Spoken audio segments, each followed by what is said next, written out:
Hey guys, in this video, I will show you how you can fix you have denied access to your devices on Ome TV.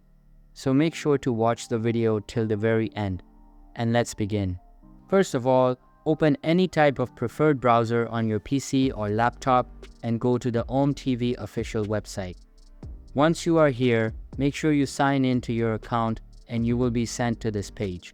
Now, if you have encountered this type of error, the first thing you need to do is make sure that you have allowed and permitted the webcam to be used by this website.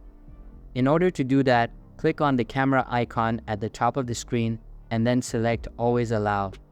The web page will automatically solve the problem. You can see that the error is off and it is working smoothly. If in your case the problem isn't solved yet, then make sure there is no other app that is using your webcam. So that's basically how you can fix you have denied access to your devices on Ome TV.